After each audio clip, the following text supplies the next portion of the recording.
الحمد لله الذي تحمد كلم موسى واصطفى محمد ثم.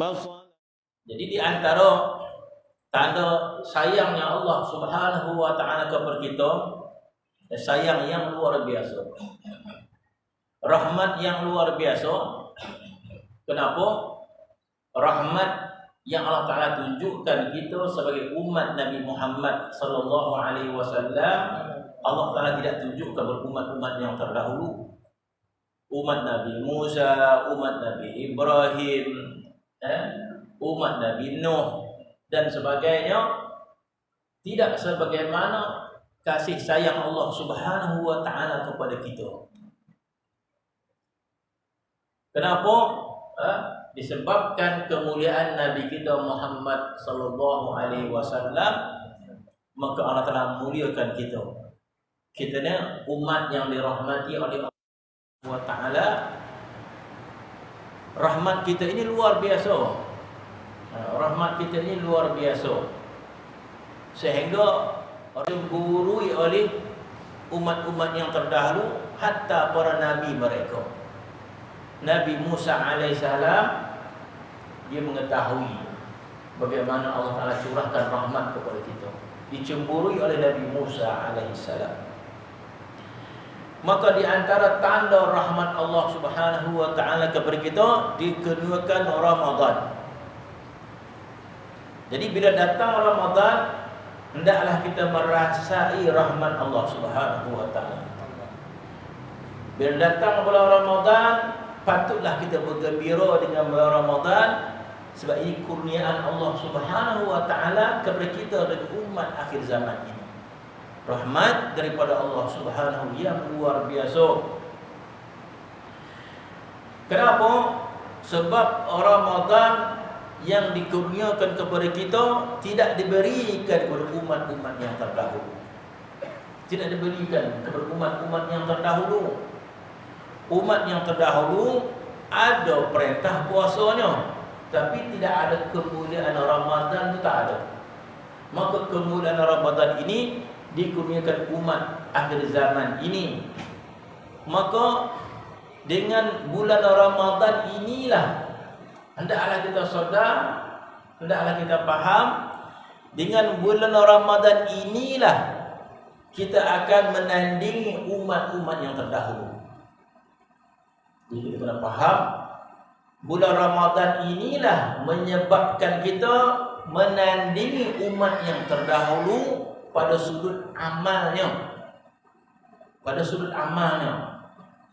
Walaupun umat yang terdahulu umur dia panjang-panjang, 100 tahun, beratus-ratus tahun, 200 tahun, 300 tahun, 1000 tahun. Sedangkan umat akhir zaman ini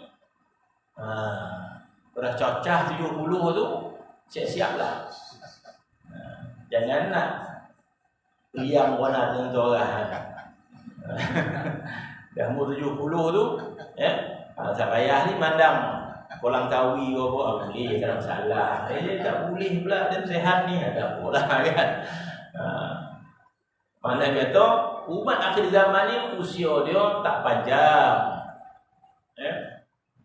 Maka Allah Subhanahu wa taala kurniakan kita bulan Ramadan. Nabi sallallahu alaihi wasallam ketika Isra dan Mi'raj ataupun pada waktu-waktu yang lain, Allah Subhanahu wa taala perlihatkan kepada Nabi kita usia umat-umat yang terdahulu. Usia umat yang terdahulu. Maka sesuai dengan usia mereka, maka amal ibadat, kalau mereka orang yang saleh, mereka ahli ibadat ratusan tahun. Umat-umat yang terdahulu ada di kalangan umat Nabi Musa alaihissalam, di kalangan ahli ibadat. Begitu juga dengan nabi-nabi yang lain, ada di kalangan umat mereka itu ahli ibadat. Maka ibadat mereka ratusan tahun. Di antara keinginan Nabi kita sallallahu alaihi wasallam di akhirat nanti, apa Nabi inginkan? Nabi inginkan di akhirat nanti umat dia terkehadapan pada semua pada semua keadaan. Umat dia terkehadapan. Jadi ilmunya terkehadapan. Dari segi akhlaknya terkehadapan. Dari segi ibadatnya terkehadapan. Itu keinginan Nabi SAW. Nabi telah pun terkehadapan pada sudut ramainya umat. Tak ada umat yang paling ramai daripada umat akhir zaman. Umat Nabi lah yang paling ramai nanti di padang mahsyar.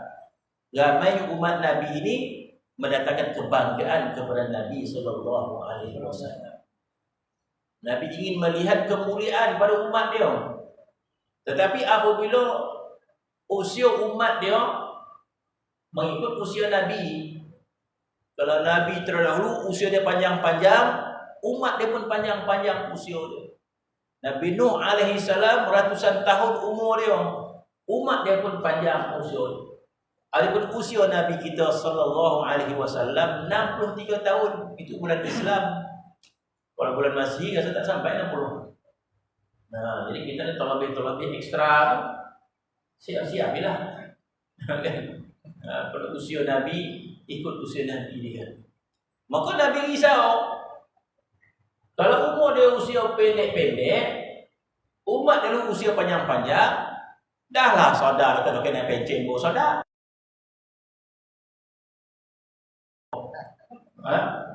Dahlah saudara nak beramal tu, kalau kena pencen kita kata. Berapa tahun lagi nak beramal? Pinggang sudah longgar, lutut sudah longgar.